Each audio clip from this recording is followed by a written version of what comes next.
böyle anti-peeling serilerinden bebek ipleri 100 gram ağırlığında 250 metre uzunluğunda bir ip, toplamda 2 ip gitti. Ama sizler daha büyük yaş yapacağınız için mesela 2,5-3 yaş yapanlar 3 tane ip alsın.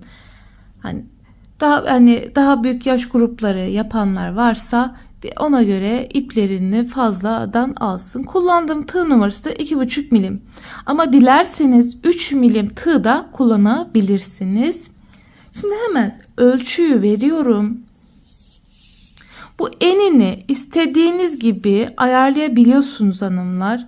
Kravüze kapaklı olduğu için. Böyle diyelim 27 santim. Omuzdan ölçtüğüm zaman da 28 santim uzunluğunda. Şimdi hemen örgüye başlayalım. Şimdi hanımlar, her yaş grubuna göre bu hırkayı nasıl yapabileceğinizi anlatmaya çalışacağım. Bakın 2 parça ördüm. Bu elimdeki parça arka parça. Bu da ön parça. Bunun aynısını sağ tarafa öreceğim. Bu sol parça. Diğer sağını öreceğim. Sağını örerken de size anlatacağım. Şöyle göstermek istiyorum. Elimde böyle bir kazak var. Bu elimdeki kazak bayağı bir büyük. 4-5 yaş genişliğinde bir kazak. Şimdi şöyle göstereyim. Biz zincirin üzerine direkt örneği kuracağız. Hani ben size diyorum ya, en ölçüsü alın. Bakın en ölçüsü bu. En ölçüsü aldığım zaman 31 santim genişliğinde bu kazak mesela. 31 santim olana kadar zincir çekeceğiz. Mesela bu da 1 yaşında bir hırka. Hırkalar genelde biraz geniş oluyor. Bakın 29 santim. 29 santim olana kadar genişçe zincir çekeceğiz hanımlar. Şimdi sizin elinizde daha büyük yaş grubu çocuklar için mesela hırka, penye gibi ürünler alıp böyle en ölçüsünü alacaksınız. Zincirinizi ona göre çekeceksiniz. Kendinize göre yapmak istiyorsanız bu modeli alacaksınız, kendi kazağınızı, penyenizi. Sadece yani yapmanız gereken iş bu. Bu kadar. Size olan, size vücudunuzda tam oturan bir hırka, bir kazak, bir penyeden bu ölçüyü almalısınız. Bu ölçüye göre zincir çekeceğiz. Şimdi başlayalım. Bu arka parça. Arka parça. Arka parça için şimdi bu elimdeki 1 yaş, 1-2 yaş bebeklere göre olur. Şimdi kaç tane zincir çektiğimi size söylemeyeceğim. Sadece bakın ölçüyorum. 26 santim. Bakın 26 santim. Zaten esneyen bir model. Rahatlıkla 1-2 yaş bebeklere olur. Bak 25, 26, 27 santime tekabül ediyor. Şimdi ben bunu örerken işte 27 santim olana kadar öreceğim. Yani zinciri çekeceğim. Bu arka parça için şimdi şöyle gösteriyorum örnek olarak.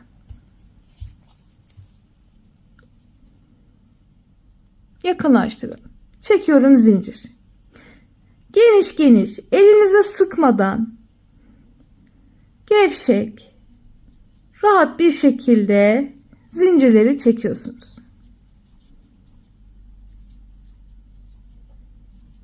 Saymıyoruz.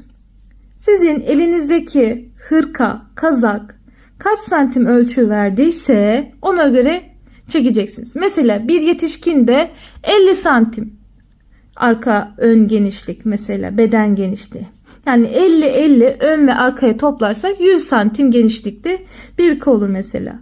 Ona göre siz de 50 santim genişliğinde zincir çekeceksiniz.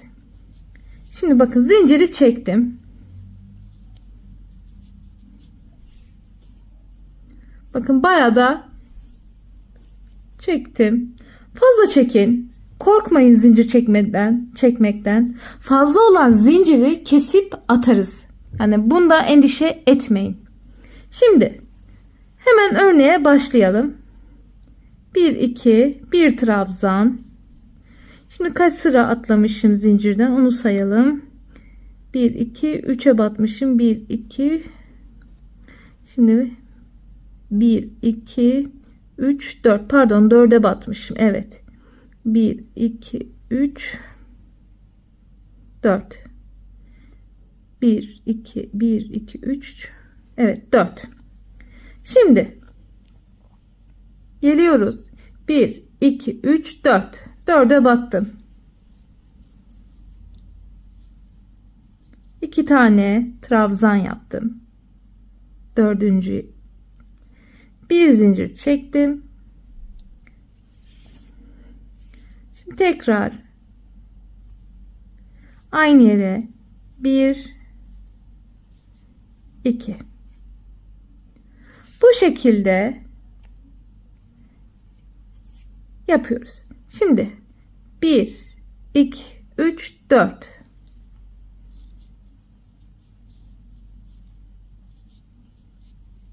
2 trabzan, bir zincir,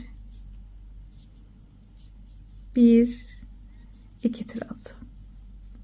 Bakın sadece bu trabzanların arasında bir zincir var. Bak burada zincir çekmiyoruz. 1 2 3 4. İlk örneği bu şekilde bakın kurmaya başladık. Şimdi devam edelim.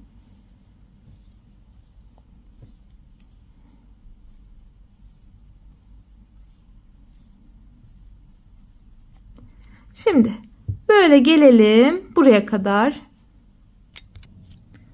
Bakın toplam 12 tane yaptım. Aynı. Şimdi bunu geniş tığla ördüğüm için 3 milim tığ ile ördüğüm için geniş düştü. Normalde ben bunu 2,5'la ördüm. Anlaşılmaz diye ama anlaşılıyor. Zaten 3 milim tığ ile ya da 2,5 milim tığ ile de örebilirsiniz. Hiç sıkıntı değil. Şimdi bakın bir geniş tığ ve arasındaki yani 2,5 milim tığ ile arasındaki bakın fark göstereceğim size. Bakın nasıl fark etti. Şöyle uzaklaştırayım. Bakın bayağı bir fark etti. Yani 2 ve 2,5 ve 3 milim tığ arasındaki fark. Ama buradaki desen sayısı aynı. Şimdi hanımlar bunu alacaksınız. Alacaksınız elinizdeki kazağı, hırkayı hangi bedene göre yapıyorsanız, kaç yaş grubuna yapıyorsanız alacaksınız. Bunu böyle koyacaksınız hanımlar. Büyük tığ ile ördüğüm için bakın böyle eşit bir tane daha yapsam tam olur aslında. Böyle hanımlar ölçeceksiniz. Şimdi bunun ölçüsü 27. Buradaki bir trabzan var. Onu da yapacağım. 28 santim. Mesela bu 30-31 santim. O zaman ne yapacağım? Zincirimi zaten zincirim daha fazla çekmiş olacağım. Zincirime ona göre 1-2 daha örnek koyup örneği bu şekilde büyüteceğim hanımlar. Bu kadar basit. Her bedene göre bu şekilde ayarlayacaksınız. Şimdi gelelim dönüşe. Zaten çok basit. 1, 2, 3, 4 yapıyorum. Ve bitirdim. Bakın burada fazla zincir kaldı. Her zaman zinciri fazla kesin. Şimdi şöyle keseceğim. Bakın kilitledim. Fazla olan zinciri ne yaptım? Attım. 2 zincir çekiyorum. Dönüyorum. Bakın trabzan. Yakınlaştıralım. Trabzan yaptım. Geldim bu boşluk kısmına 2 tane 1 2 1 zincir 1 2 bu kadar hanımlar. Örnek çok basit. Yukarı doğru bu şekilde dümdüz öreceğiz. Örneği bedeninize göre ayarladınız, zinciri çektiniz, örneği kurdunuz. Şimdi bedeninize göre arka enseye kadar bunu öreceğiz hanımlar. Şimdi nasıl yapılacağını anlatacağım. Bakın düz boşluklara batarak gidiyoruz. 2 2. Örnek çok basit. Örneği kurarken aynı taktik.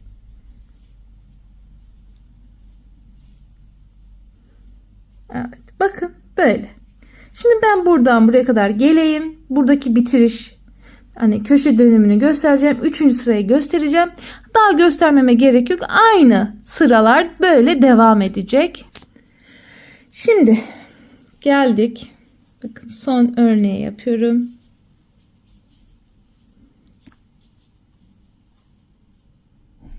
Bak, trabzan olduğu için buradaki birit noktasına bir trabzan yapıyorum. 2 zincir çekip döndüm.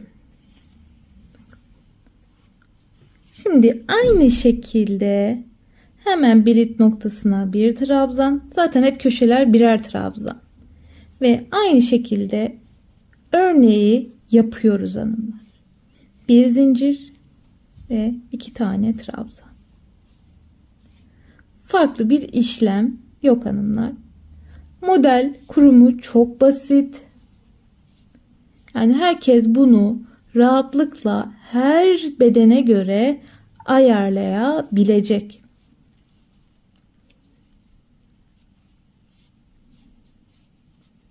Bu şekilde hanımlar örüyoruz. Şu an 3. sıraya gidiyorum. 4. 5. 6. hep aynı teknikle yukarı doğru öreceğiz. Şimdi kaç sıra örmeniz gerektiğini söyleyeceğim. Uzaklaştıralım. Bakın, bu elimdeki parça, arka parçası, şurası omuz. İpi kesmeden 2 tane desenini yaptım.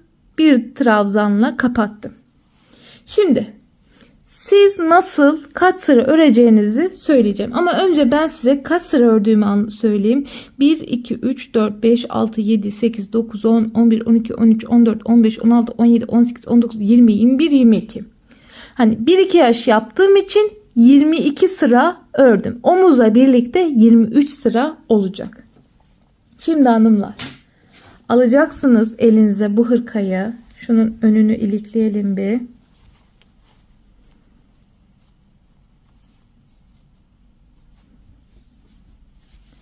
Bakın, ense. Burası ense. Buralar omuz.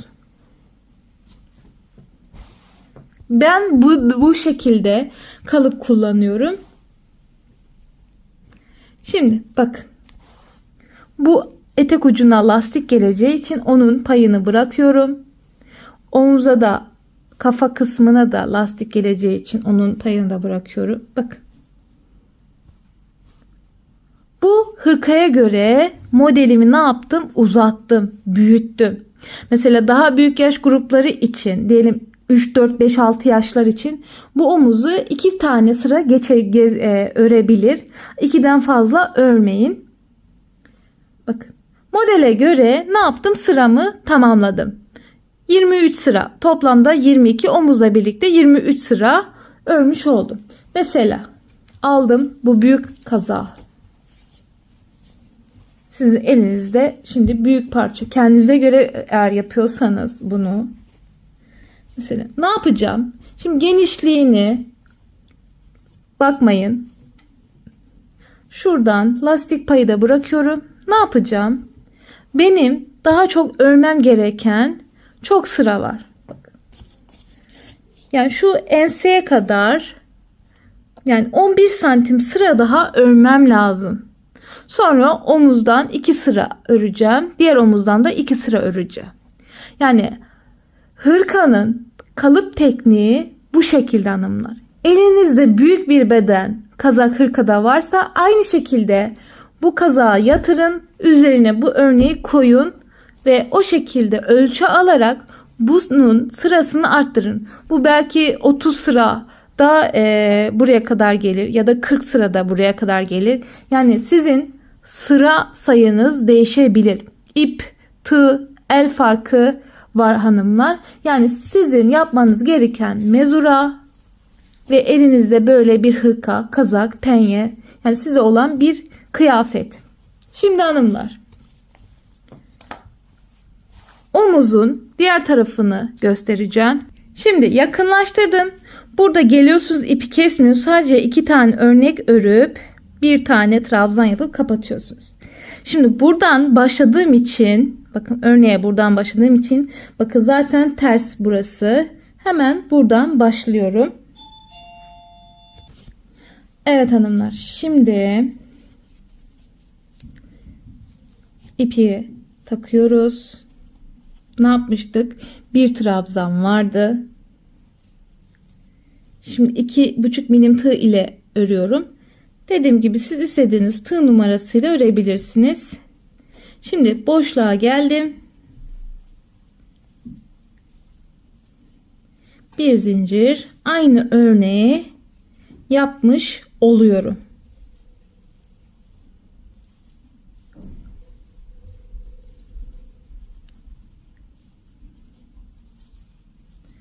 Yetişkinler kendilerinize göre yapacağınız zaman enseye kadar örün. Buradaki omuz payını fazla örmeyin. Yani 3-4 sıra falan örmeniz yeterli olacaktır. Şimdi kesiyoruz. Çünkü V olduğu için, kravize olduğu için omuz detayı fazla örmeyeceğiz hanımlar. Bu şekilde arkayı bitirmiş olduk hanımlar. Yani gördüğünüz gibi örnek çok basit. Her yaş, her bedene göre ayarlayabiliyoruz. Şimdi gelelim asıl konuya.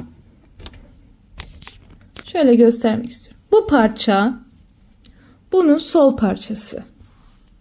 Sağ parçasını öreceğim. Bakın fark ettiyseniz 1, 2, 3. 3 örnek eksik kurdum örneği. Burada arkadaki 12 idi. Buradaki sayı 1, 2, 3, 4, 5, 6, 7, 8. 8 sıra ördüm. 8 tane. Pardon, bu 1, 2, 3, 4, 5, 6, 7, 8, 9, 10, 11, 12. 1, 2, 3, 4, 5, 6, 7, 8. Evet. 8 tane bakın örneğim var.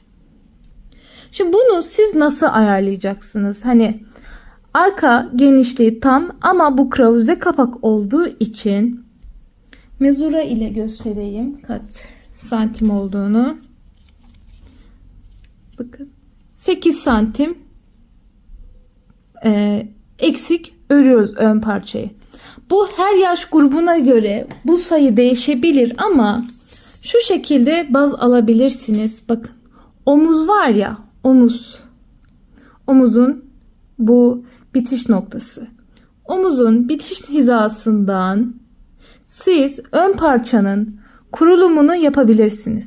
Kendi bedeninizin ense kökünden, bakın ense değil burası, ensenin omuzla ensenin birleştiği olan kemik olan yer var ya, oradan hesap alarak, hatta elinizdeki şu hırka diyelim, ne yapacaksınız? Şu hiza var ya, şu hiza, bu hizaya kadar mesela parçayı öreceksiniz. Şöyle göstereyim. Şimdi bu elimdeki, pardon bu küçük ama bu daha iyi gösteriyor diğer parçadan. Şöyle göstereyim, bakın. Ense geldik. Ne yaptık? Diğer ensenin tam gelmese de, tam gelmez çünkü büyük bir parça. Diğer ensenin yaka kısmının buraya kadar bu örneği, alt örneği kuracağız. Şimdi sizler alacaksınız bu hırkayı, bu kazağı. Şu ense var ya, oradan baz alarak buraya kadar siz bu alt zinciri ona göre buraya kadar çekeceksiniz. Yani arka parça 3-4 sıra fazla olacak. Ön parça eksik olacak. Şimdi ön parçanın kurulumunu yapalım. Zaten çok basit. Zaten yani belli, kalıbı net belli. 2 milim tığ ile öreceğim. 2,5 milim tığ ile, kırmızı ile öreceğim. Zaten anlaşılıyor. Şimdi bakın saymıyorum. Zincir saymayacağım. Sadece örneklerini sayacağım.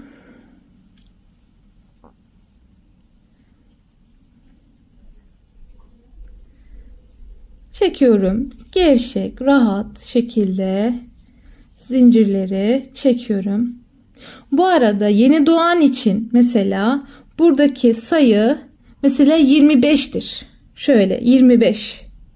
Yani toplamda mesela bunun örnek sayısı, burası 12 ise 10. Bu örnek sayısı 10. Ama ipiniz ince ise bu 10 değil de 11 olabilir. Yani ipinize bağlı. Her ipten zaten örebilirsiniz bu modeli. Böyle güzel zincir çekiyoruz.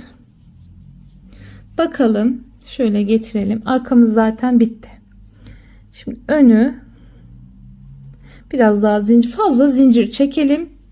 Kesip atıyoruz zaten fazla zinciri. Bakın bunda da fazla zincir çektim, kesip attım.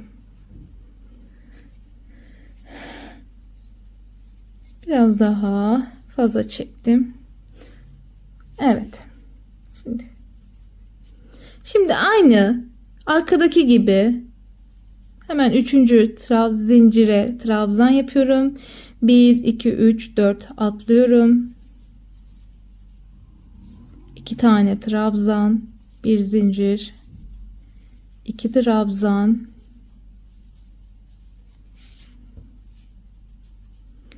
1 2 3 4.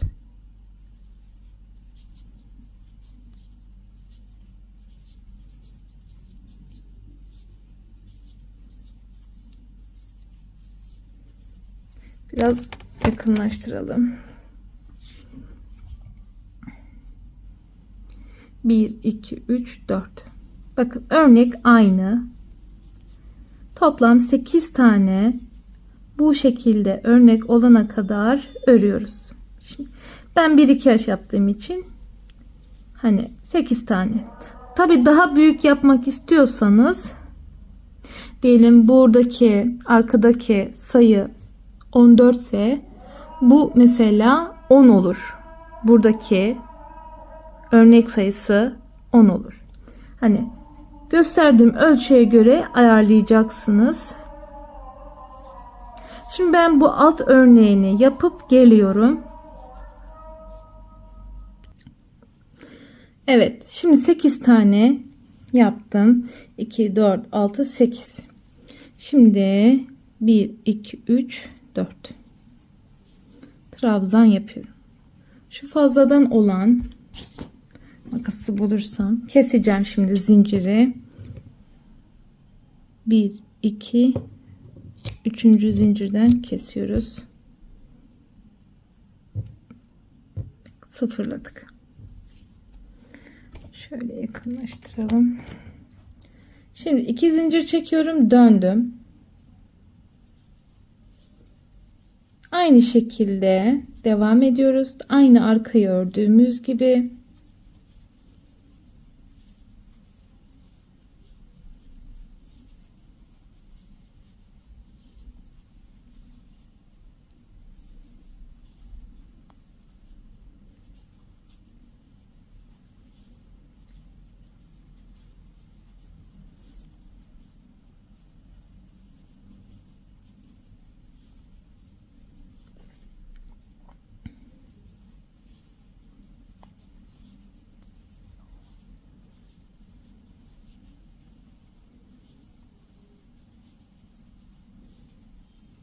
Bakın. Bu şekilde örüyoruz. Şimdi ben burayı örüp geliyorum. Evet, ikinci sırayı bitirmek üzereyim.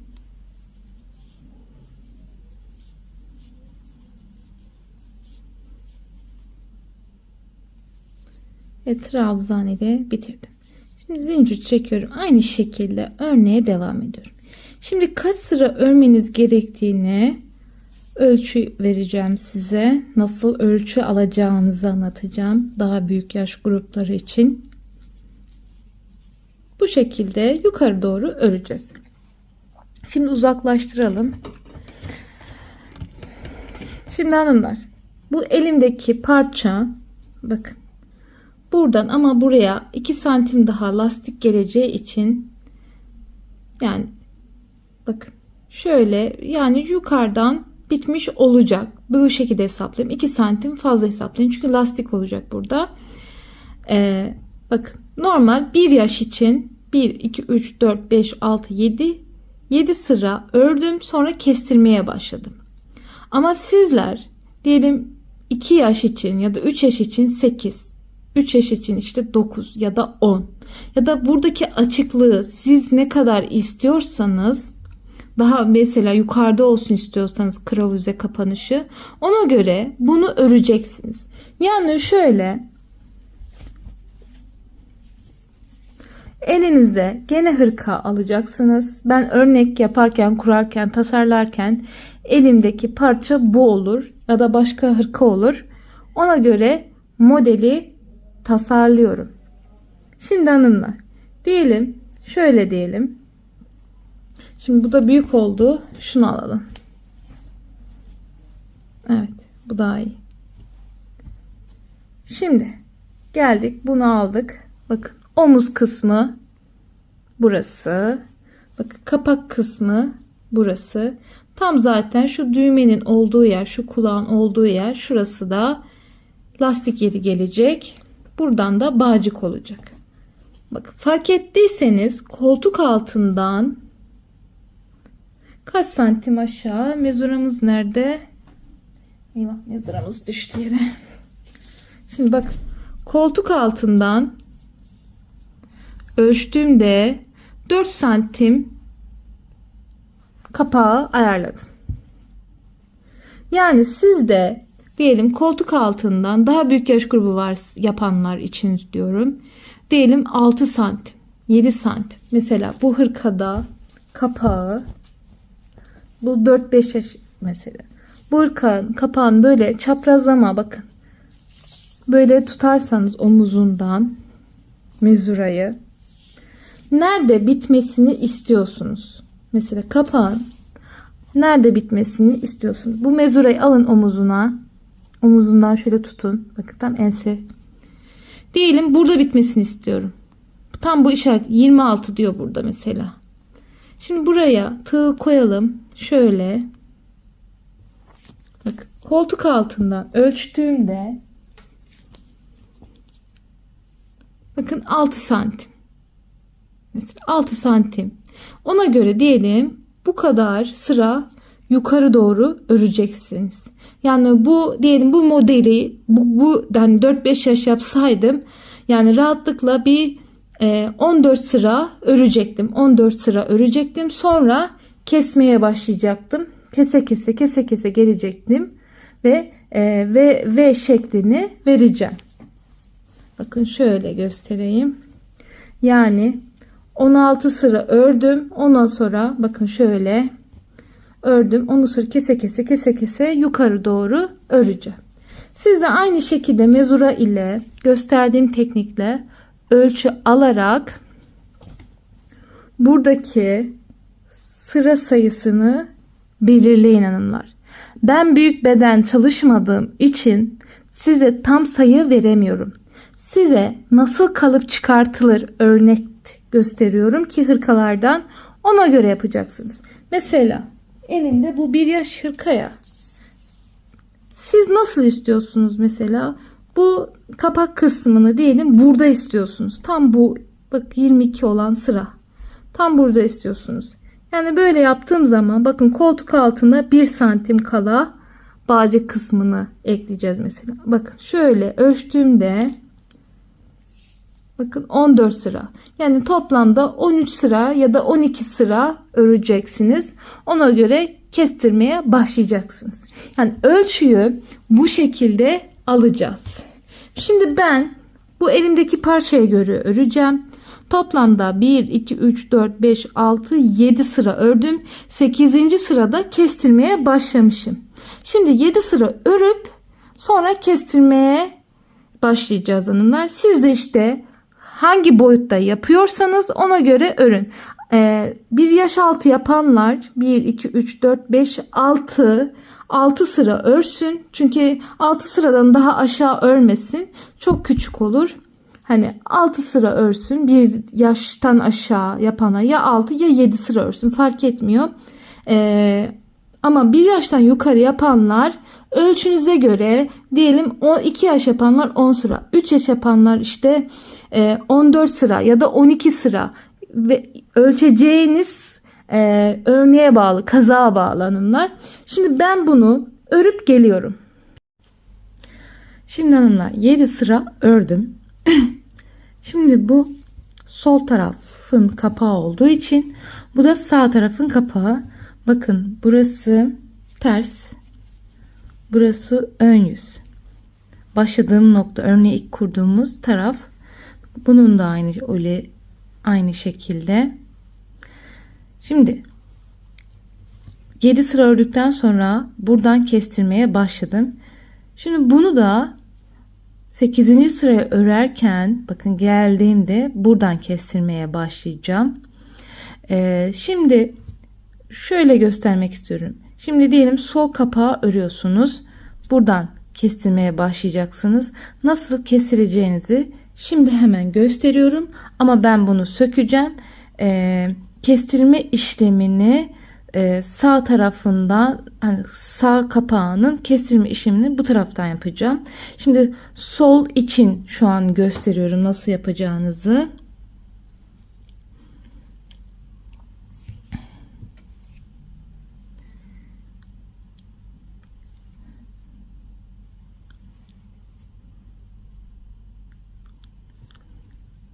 Hemen trabzan tepesine bir tane batıyorum.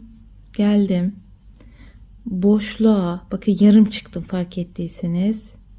Geldim. Teli alıp direkt çıkış yaptım. Bakın burada da aynı şekil. Şimdi bir zincir çektim. Sadece bu tarafı kaybettim. Şimdi bu örneği yapıyorum. Solda bu şekilde örneği kestireceksiniz hanımlar. Ondan sonra sıranıza devam ediyorsunuz. Kestirme mantığı aynı. Sağda ne yaptıysam solda da aynı şekilde olacak. Şimdi ben bunu söküyorum. Çünkü sağ kapak olduğu için bu taraftan kestireceğim. Burası şu an ters. Şimdi buradan kestireceğim için 8. sırayı örüp buraya kadar gelelim. Sol tarafı da gösterdiğim gibi 7. sırayı yaptıktan hemen sonra kestireceksiniz. Şimdi ben hemen örüp geliyorum. Şimdi 8. sırayı yaptım. Bakın 8'i geldim ördüm. Şimdi kestireceğiz. Aynı taktikle tersini yapacağız. Nasıl yapacağız? Şimdi 2 tane trabzan yapıyoruz. Bir zincir çektim. Şimdi bir trabzan yarım çıktım. Tel aldım. Hemen trabzan birit noktasına batıyorum. Bunu da yarım çıkarak bakın kestirdim. 2 zincir çekiyorum. Bakın sonda kestirme yaptım. Sol kapakta önce kestirdim, sonra bunu yaptım. Yani tam tersi. Yani inşallah anlatabilmişimdir. Ama çok basit bir kestirme tekniği bu da. Şimdi geçelim diğer sıraya. Diğer sırada da şu an kontrol ediyorum. Evet, boşluğa batmış. Şimdi geldik diğer sıra. Trabzanın birit noktasına batıyorum. Şunu şöyle yapayım. Kayıyorum orada. Birit noktasına battım. Biraz daha böyle mi yapsak?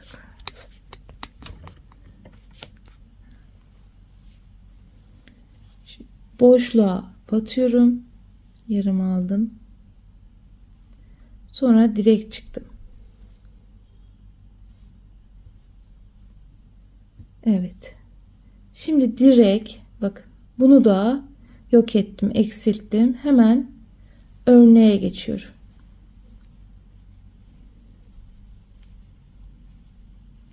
Bir zincir.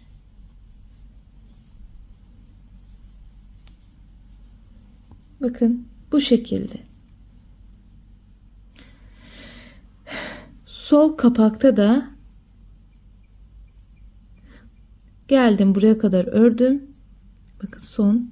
Ondan sonra buraya batıp kilitledim. Yani 2 tane yeri teke düşürdüm. Yani aynı buradaki tekniği sol tarafa da uygulayacaksınız. Şimdi bu sağ kapaktan devam edelim. Ben şimdi bunu düz buraya gelip sonra diğer sıraya geçiyorum.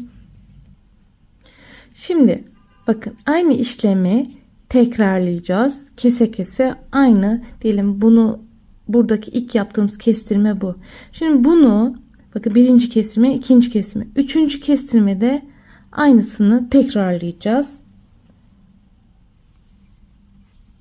Şimdi 2 tane trabzan yapıyorum. Bir zincir çektim. Şimdi boşluğa geldim. Yarım çıktım. Bakın, buradaki birit noktasına batıyorum. Bakın kestirdim. 2 zincir çekiyorum. Döndüm. Birit noktasına yarım. Şimdi boşluğa bakın, battım çıktım. Şimdi hemen örneğe geçtim. Bakın ikinci deseni de bu şekilde kestirdim.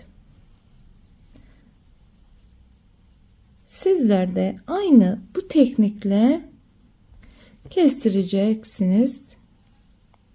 Şimdi kestirme işlemini nereye kadar yapacağınızı söyleyeceğim. Daha büyük yaş grupları için. Onun kıyafet üzerinde göstereceğim.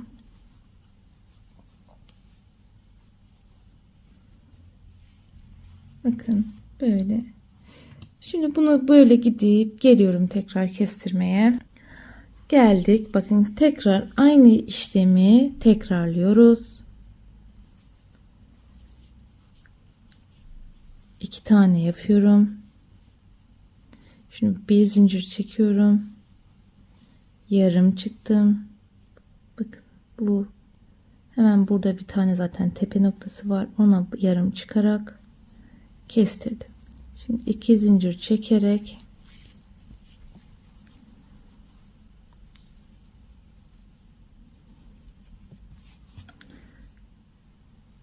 şimdi buradaki boşluğa batıyorum. Bakın birite battım. Şimdi boşluğa battım ve kestirdim. Şimdi hemen örneğe başladım. Bu şekilde hanımlar kestireceğiz. Yani tekniği anladınız. Eğer anlamadıysanız hani geri sarıp tekrardan yapabilirsiniz. Şimdi buradaki işlemi baştan gösterdiğim gibi sol kapağı da aynı şekilde yapacaksınız. Nereden başlayacağınızı söyledim. Bu sakın burayı atlamayın. Bak böyle kestiriyoruz. Şimdi uzaklaştırmak istiyorum. Ne kadar kestireceksiniz? Hani onu ayarlamak için kıyafetler üzerinden.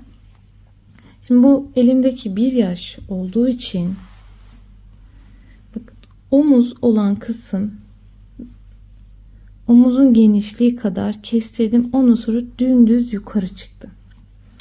Şimdi elimize alalım bu parçayı, hırkayı. Biraz uzaklaştıralım. Şimdi bak, omuzun genişliği bu kadar. Şimdi kestiriyorum. Şunu örmedim. Bakın buraya kadar kestirdim. Şimdi alıyorum kestirdiğim yere kadar. Alacaksınız parçayı, omuza tutacaksınız. Yani omuzdan ölçü alarak bunu ayarlayacaksınız. Senin için bu yeterliyse omuz ölçüsü, ona göre şimdi bu diyelim şöyle. Buraya kadar kestirdik. Ve omuz da bu kadar. O zaman dümdüz yukarı doğru öreceğiz. Bakın bu kadar hanımlar, basit. Şimdi büyük parça, aynı taktik. Büyük parça için ne yapacağım? Şimdi bunu da buna göre ördüğümü düşünün. Şimdi kestiriyorum. Bakın bu mesela evet ama bakın mesela buna tam geldi. Yapabilirsiniz yani böyle 2 tane de olabilir. Ama hani bana kalsa daha büyük yaş grupları için 1, 2, 3 tane olabilir. Omuz genişliği biraz fazla olsun diye. Şimdi bakın 3 tane şurasını baz alalım. Burayı tabi ördünüz, kestirdiniz. Şuraya kadar geldi kestirmeniz.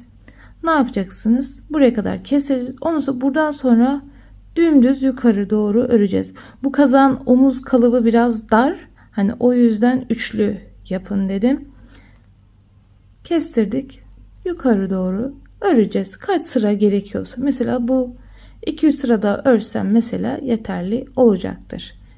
Hani bu şekilde ayarlayacaksınız. Kendinize göre de yapıyorsanız omuz uzunuza göre kestireceksiniz. Bu parçayı tam böyle yerleştireceksiniz. Tabi bunu böyle tam olarak düşünün. Parça yerleştirdikten sonra düz yukarı doğru çıkacaksınız.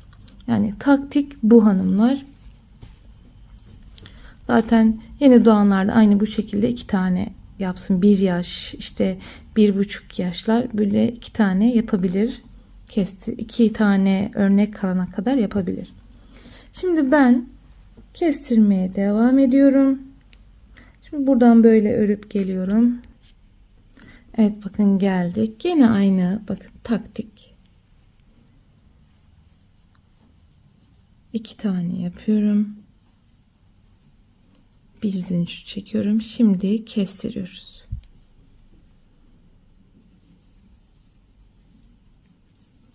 İki zincir çekip döndüm. Şimdi boşluk. Şimdi hemen örnek.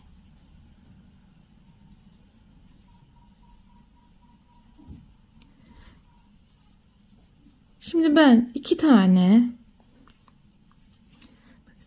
1 2 kalana kadar örüp geliyorum. Evet geldik şimdi son kestirmemize. Bakın. Bundan sonra zaten kestirmeyeceğiz. Bunu da yapıyoruz. Çünkü bakın teke düşürdük. Şimdi hemen örneğe geçiyorum.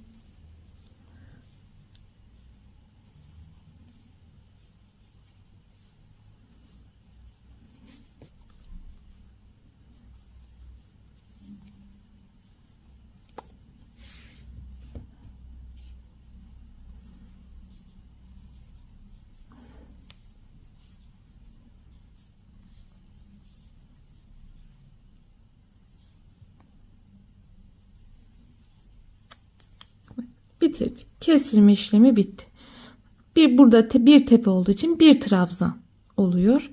Şimdi bir yaş için kaç sıra kestirdiğimiz an söyleyeyim.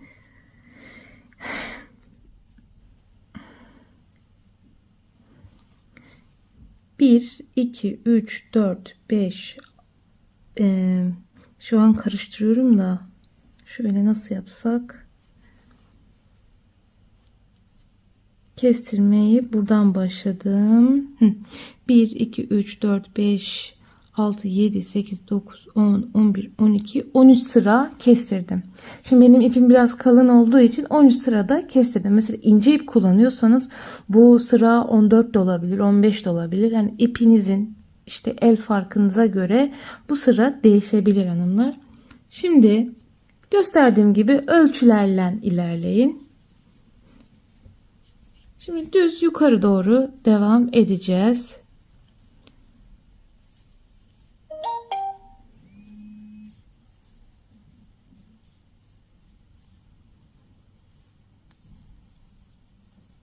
Aynı örnek. Kestirmeden sonra omuzunuza ne kadar sıra kaldıysa ona göre öreceksiniz. Diyelim bu 5 sırada olur, 6 sırada olur, 2-3 sırada olabilir. Tamamıyla hani örneğinize bağlı. Şimdi ben kaç sıra ördüğümü bakayım. Kestirmeden sonra 1 2 bakayım kestirme 1 2 3 4 toplamda 4 sıra örmüş. Şimdi yukarı doğru 4 sıra örüyoruz.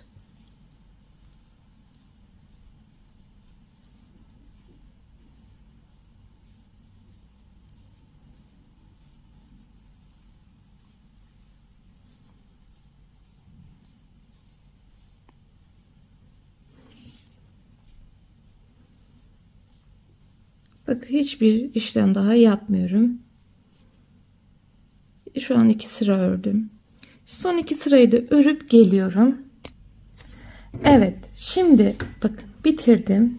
Sağ kapağımız bitti. İpi kesmiyorum. Çünkü arkayla birleştireceğim. Siz bu bakın sol kapak, sağ kapak.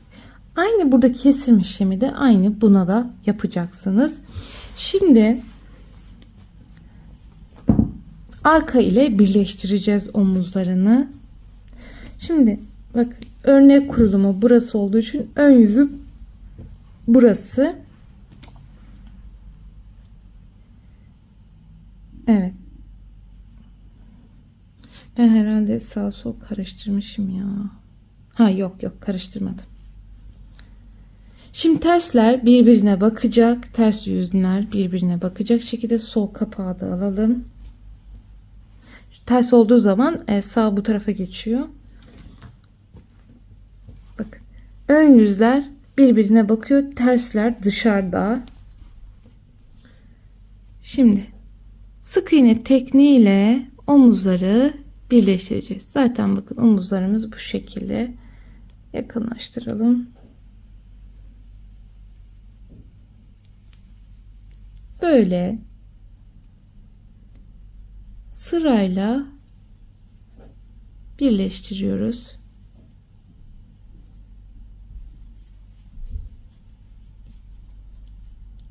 Bu boşluk olan zincire de girdim.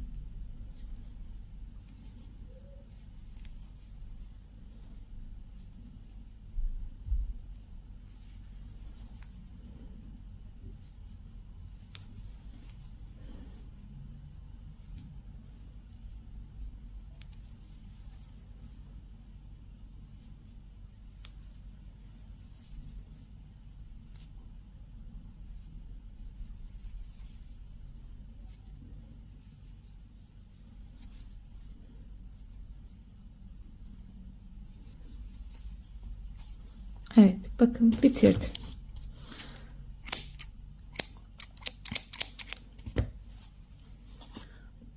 İşlem bu kadar.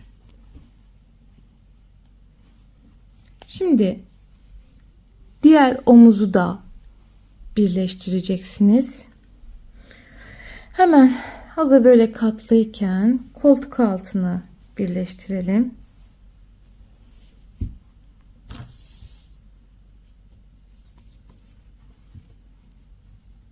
Diğer omuzunu da aynı bu teknikle birleştiriyorsunuz.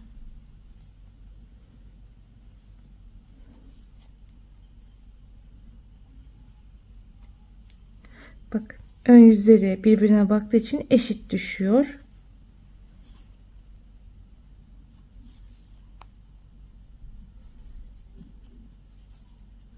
Bir, iki, üç, dört zincir.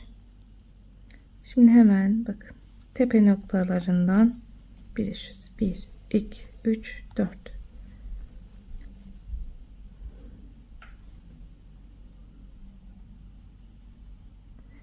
Dikkat edin, bakın nereleri birleştirdiğinize sırayla eşit şekilde birleştirin.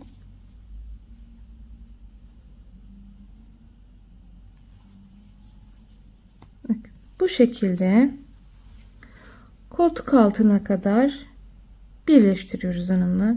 Gelelim şuraya kadar. Benim için bu kol genişliği, kol evinin genişliği yeterli olacaktır. Böyle gelin birleştirin.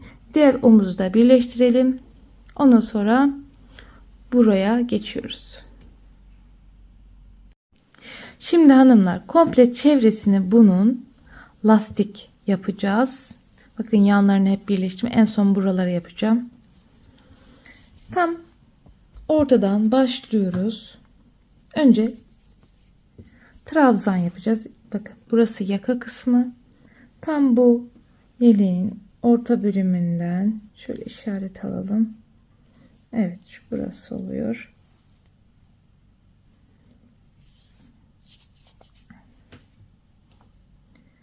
Trabzan yapacağız.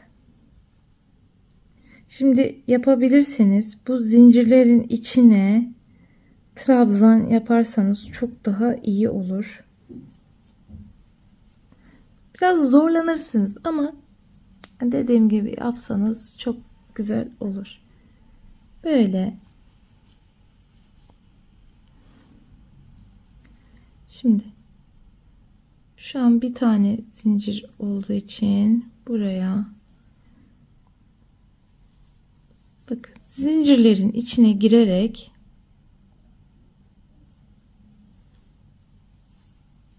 birer birer trabzan yapıyoruz.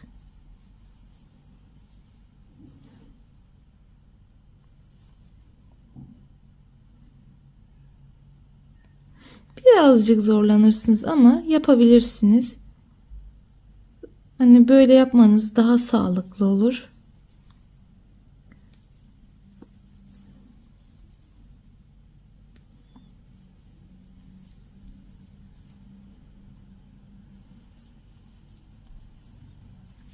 Böyle devam edin. Şu köşeye kadar gelelim. Bakın şöyle uzaklaştıralım. Gel, böyle dümdüz gelin buraya kadar. Çünkü burada arttırma yapacağız. Evet, geldik şimdi bu köşe kısmına. Burada arttırma yapacağız. Burada 2 tane yapıyorum. Trabzan aynı noktaya. Şimdi bunun hemen burasına 1, 2, 3, 4 trabzan aynı noktaya batıyorum. Şimdi geldim hemen buraya 1 ve 2. Bu şekilde köşeyi döndük. Şimdi bak böyle sırayla devam ediyoruz.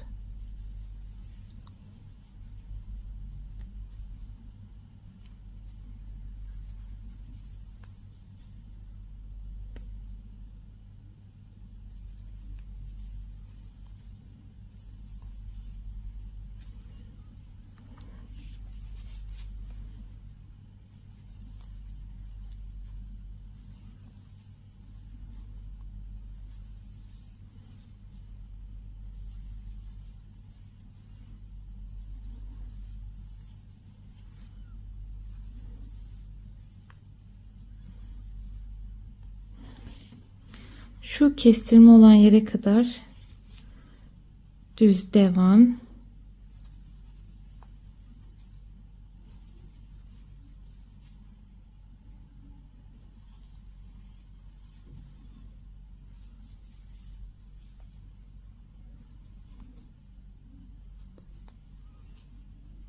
Evet, bakın geldik kestirmeye. Burası kestirme olan bölge. Şimdi buraya 1, 2, hemen yanına tekrar 1, 2, hemen sırama devam ediyorum. 1 ve 2. Buradaki bakın dönüşü gördünüz mü nasıl olduğunu? Taktik bu hanımlar, teknik yani. Burada dönerken farklı, burada dönerken farklı. Peş peşe 2 2 2 yaptım. Yani 2 4 6. Şimdi düz devam ediyoruz.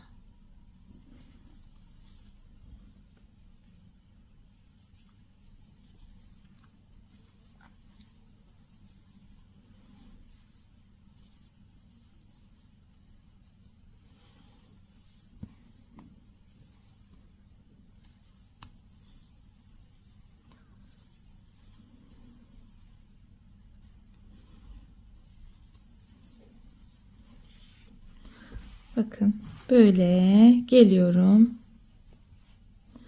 Şimdi artırma yapacağınız yerleri göstereceğim. Şimdi böyle düz öreceksiniz. Şu yakaları, bakın buralara da aynı şekilde düz hep trabzan dolduracaksınız. Komple. Bakın şöyle öne döndüreyim. Böyle geliyorsunuz. Hiç artırma yapmadan güzel sırayla devam ediyorsunuz. Aynı buradaki işlemi buraya da yapıyorsunuz. 2, 4, 6. Burada da bu köşeye de aynı şekilde burada yaptığımız işlemi yapıyorsunuz. Gelip sırayı bitirelim. Ondan sonra lastiğini yapacağız. Evet hanımlar, bakın komple çevresini yaptım. Şimdi lastik yapacağız. Çok basit o da. Birleştiriyoruz. 2 zincir çektim. Şimdi önden bir, arkadan bir alacağım. Bu şekilde sırayla komple çevresini yapacağız hanımlar. Bundan sonra ne arttırma ne eksiltme hiçbir şey yok. Düz devam, bu şekilde gidiyoruz.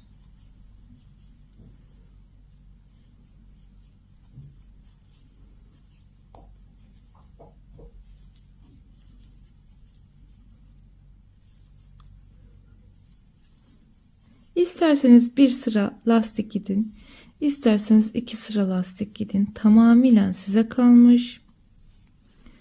Yani sadece bu sırayı gidip bitirebilirsiniz.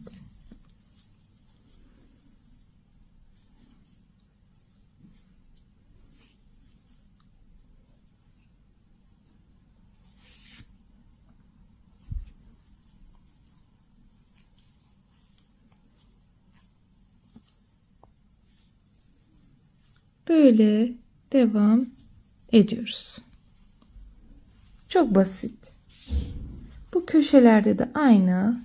Burada ne yapıyorsak aynı önden arkadan yapıp dönüyoruz. Şöyle uzaklaştırayım. Komple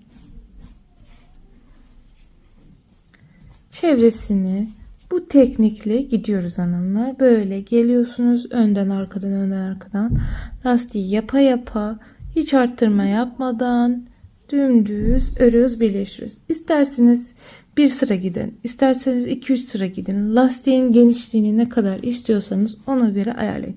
Ben şimdi bu sırayı komple bitirip bir duruma bakacağım. Ona göre ikinci sıraya gideceğim. Onu da gösteriyorum size. Şimdi tamamlayalım. Lastiği bitirelim. Komple çevresini gidelim. Bakın buralarda da aynı şekilde bakın önden arkadan gelin. Önden arkadan. Böyle buralara da farklı bir işlem yok. Hani bunu söylüyorum ki karıştırmayın. Aynı bu teknikle yapın, gelelim. Evet hanımlar, dediğim gibi bakın ikinci sıraya gittim. Normalde bir sıra bırakacaktım ama modeli biraz büyütmek istedim. Onun için bir sıra daha lastik formu gittim. Aynı işlemi tekrarlıyoruz. Bakın arkadan sırama devam ettiğimde ikinci sırada önden yakınlaştıralım.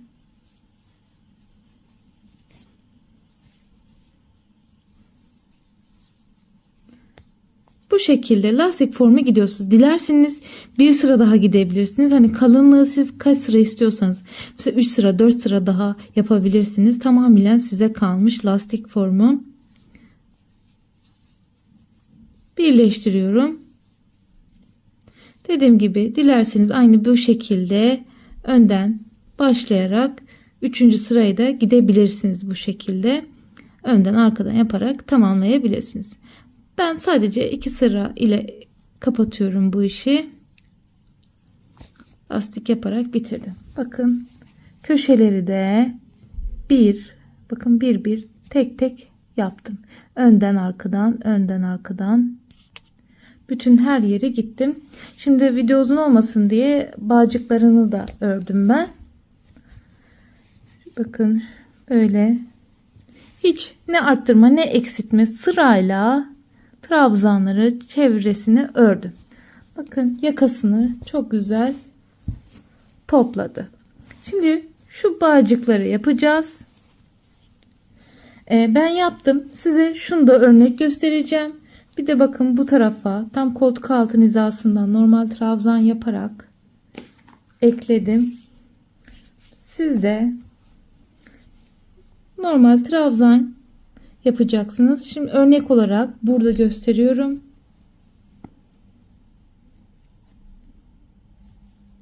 İki zincir çekerek toplam 4 tane trabzan ile yapıyorum. 1 2 3 4. Bakın 4 trabzan yaparak askıyın genişliğini ayarladım. Ama siz ister 5 ister 3 istediğiniz genişlikte kemer kısmını ayarlayabilirsiniz hanımlar. Böyle uzunca bir kemer yapacaksınız istediğiniz boyutta.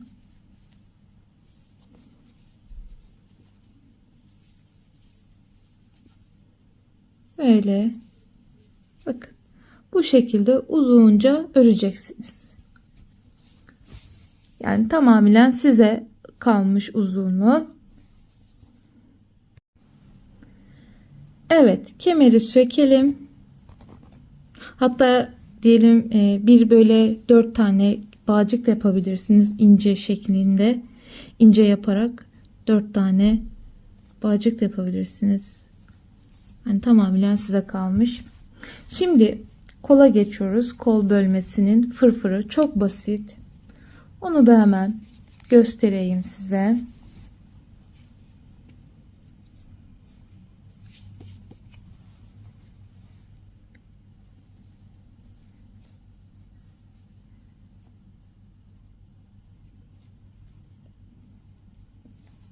İki tane zincir çekip trabzan ile başlıyoruz. Şimdi bu boşluğa 3 tane yapıyoruz. Şu trabzanın 1 2 3. Şimdi buraya 6 tane trabzan yapıyoruz. 1 2 3 4 pardon 5 tane ama dilerseniz 6 tane de yapabilirsiniz. Diğer kolda ben 5 tane yapmıştım ama 6 tane de olur, daha çok fırfır volümü olur. Bakın boşluğa geldim 3 tane, buraya geldim 6 tane. Yakınlaştırayım isterseniz.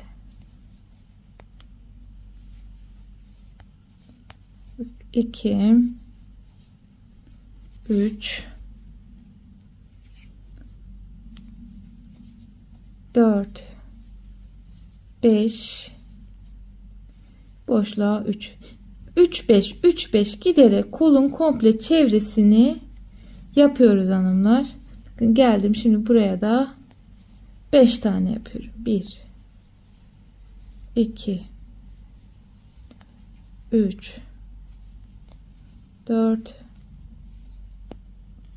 5. Bakın şimdiden fırfır oluşmaya başladı. Şimdi bu kol çevresini komple çevresini aynı böyle tamamlayalım. Geldik. Bakın buraya da 3 tane yapıyorum. 2 3. Şimdi birleştiriyorum. Şimdi bundan sonra komple çevresini birer birer trabzan yapıyorum. Başka arttırma yapmayacağım. Son sıramı ikinci sıraya gidiyorum. Ama dilerseniz siz 3 sırada gidebilirsiniz. Fırfırı arttırma yapabilirsiniz. Benim için 2 tane 2 sıra gitmem ideal. Bu şekilde. Şunu şimdi şöyle uzaklaştırayım. komple bakın dümdüz hiç arttırma yapmadan fırfırını ördüm. Bunu da aynı şekilde yapıp bitirelim.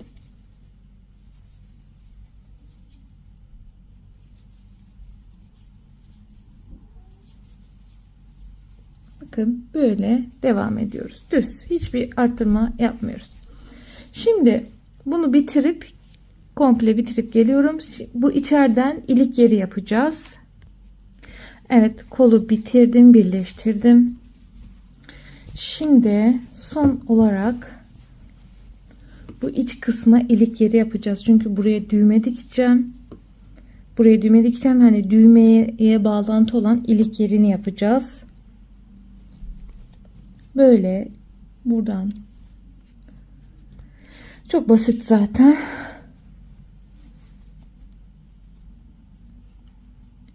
Düğüm atıyoruz. 1, 2, 3, 4, 5, 6, 7, 8, 9, 10, 11, 12, 13, 14, 15. 15 tane zincir. Bakalım nasıl oluyor. Biz bir 20 yapalım. 15, 16, 17, 18, 19, 20. Bu kadar yeterli olacaktır. Şimdi normal trabzan yaparak bu zinciri dolduruyoruz. Bu kadar hanımlar. Bu zincirlerin hepsini dolduralım. Öyle.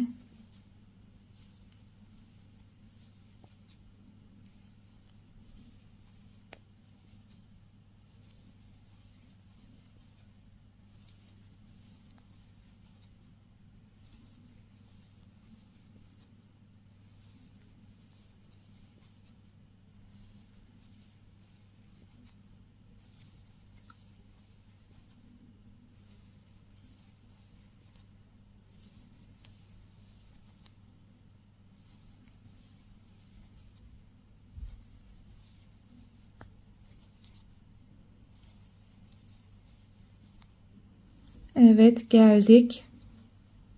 Şimdi bunu da böyle geliyoruz. Kilitliyoruz. 2 zincir çekerek bitiriyoruz ve ipi keselim. Bakın böyle istediğiniz gibi düğmeyi ayarlayabileceğiz. Şimdi süslemeye geçiyoruz.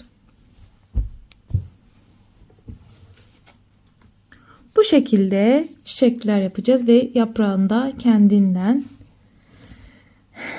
Çok basit. Şimdi anlaşılmıyor diye bunun üzerinden yapalım. Toplam 1, 2, 3, 4 zincir çekiyorum. Şimdi geldim, tel aldım. Çıkış yaptım. Yakınlaştıralım. Biraz uzaktı, anlamadım. Şimdi şöyle yapalım. Şimdi toplam 4 zincir. 1, 2, 3, 4. Geldik. Tel aldık. Halka yaptık. 2 zincir çekiyoruz. Bu minik halkanın içine 6 trabzan yapacağız ama aralarında 2 zincir. Trabzan 1, 2 zincir. Trabzan 1, 2 zincir. Trabzan 1, 2, 2, 4, 5 ve son 6. 2, 4, 6. 2 zincir çekiyorum. Şimdi geldim. Birleştirdim. 1, 2 zincir çekiyorum. Şimdi bu halkanın içine toplam 3 tane trabzan yapıyorum. 1, 2 zincir. Şimdi geldim. Direkt çıktım. 1, 2 zincir. Boşluğa tekrar 3 tane yapıyorum. 1, 2, 3. 1, 2. Direkt çıkış yaptım. 1, 2. 1, 2, 3. 1, 2.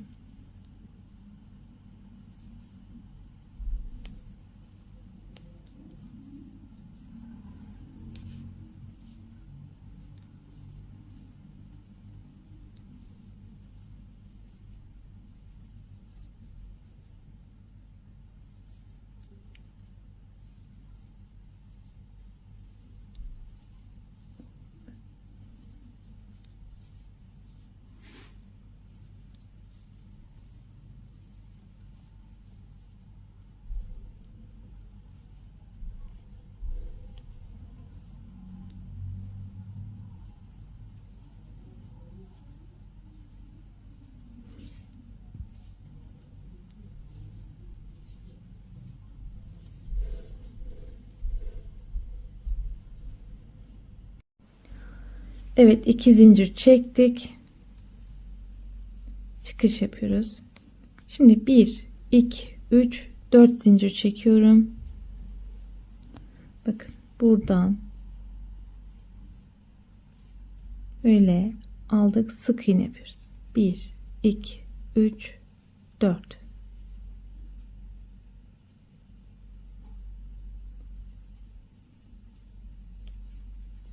Bir, iki, üç, dört.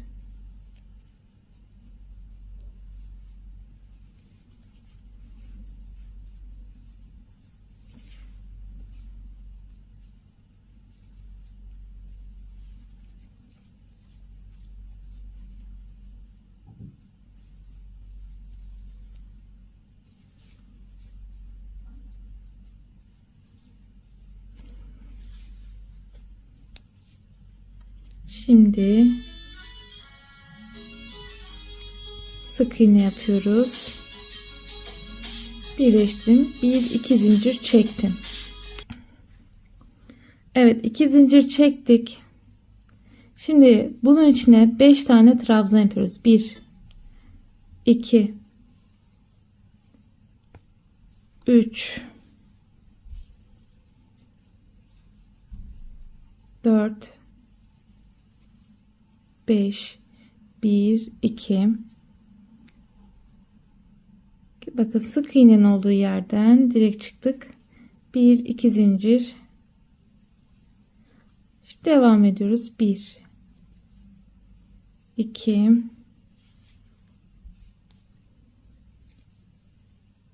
3 4 5 1 2.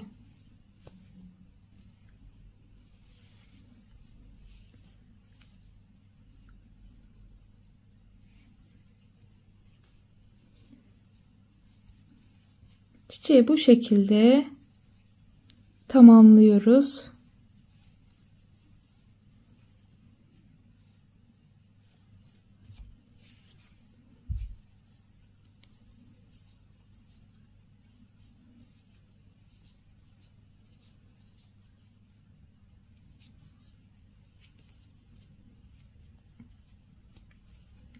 Şimdi diğer 3 yaprağı yapıp geliyorum. Şimdi 1 2 zincir çekiyoruz. Geldik. Birleştirdim. Ve kilitledik. Bu şekilde çiçeği bitirdik. Şimdi hemen yaprağına geçiyoruz. Bunu alalım. Şimdi daha iyi net anlaşılır.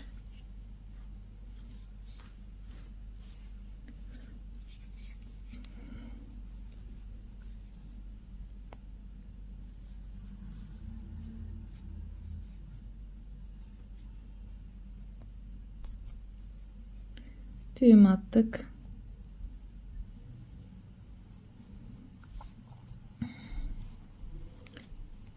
Bir, iki, üç, dört, beş, 6 tane zincir çekiyoruz.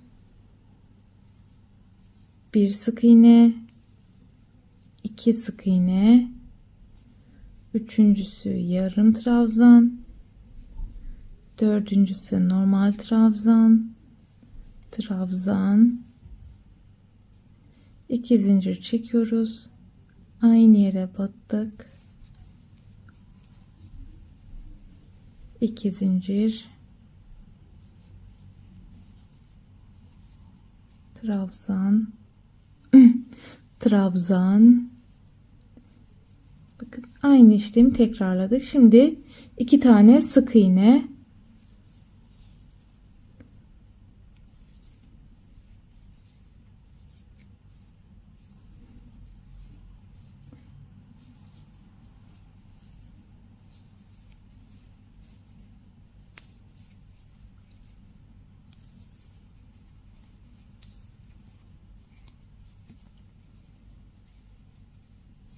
şimdi aynı yere batıp çıktık. Tekrar 1 2 3 4 5 6 zincir, Aynı teknik. 1 2 sık iğne. Üçüncü yalancı trabzan, dördüncü trabzan, sonuncusu da trabzan, 2 zincir, aynı yere batıyorum, çıkıyorum, karşı tarafa geçiyorum yaprağın,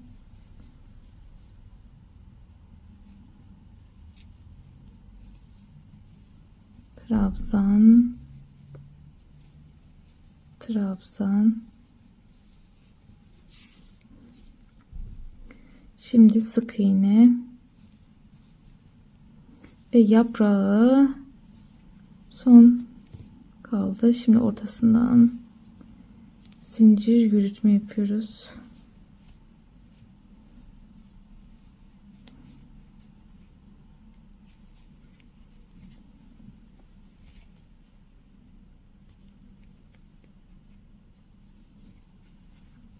Evet.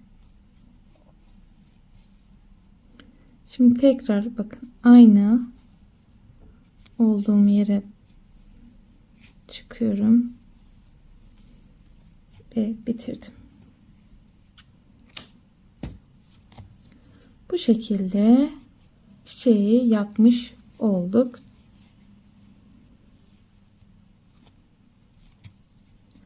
Şunları güzel temizleyelim. Evet, yeleğimizin süslemesi de bitmiş oldu. Tabii çiçekleri siz dilediğiniz gibi dikebilirsiniz. Uzaklaştırayım bir. Şunu da kaldırayım. Yeleğimiz bakın bu şekilde bitti. Temizleyeceğim en son. Çiçekleri istediğiniz gibi istediğiniz yere dikebilirsiniz. Tamamen size kalmış. Böyle